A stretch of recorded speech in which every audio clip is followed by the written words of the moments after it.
Programang ito ay rated SPG. Striktong patnubay at gabay ng magulang ang kailangan. Maaaring may masiselang tema, lengguwahe, karahasan, sexual, horror o droga na hindi angkop sa mga bata.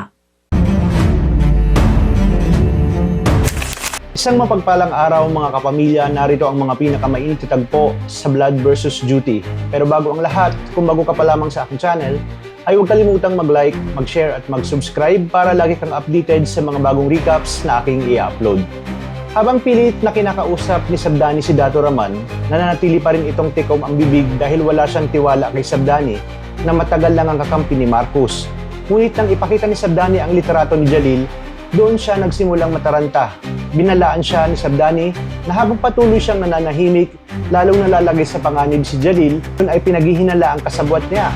Kaya kung gusto niyang maligtas ang taong itinuturing niyang anak, kailangan niya nang magsabi ng totoo. Samantala, nakaramdam naman ng matinding hinala si Rashid nang makita niyang lumalabas si Sabdani mula sa isang abandonadong bahay. Doon nagsimulang mabuo sa isip niya na may mahalagang taong itinatago sina Marcos at Sabdani.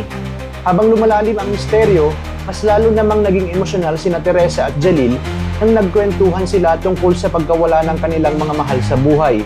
Hindi napigilang maiyak ni Teresa habang naaalala ang kanyang anak na si Gabriel, lalo na nang makita niyang mahilig din sa gulay si Jalil, katulad ni Gabriel noon.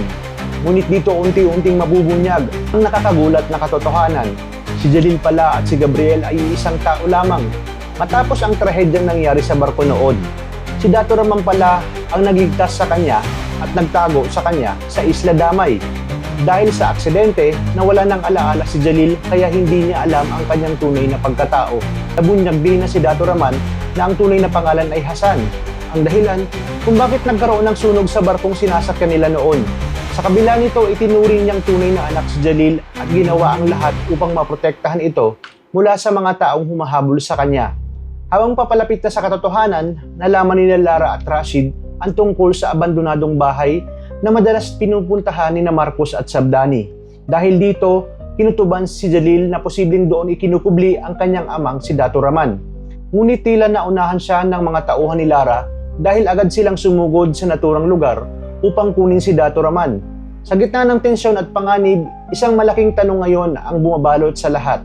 Maililigtas pa kaya ni Jalil ang taong itinuring niyang ama bago mahuli ang lahat?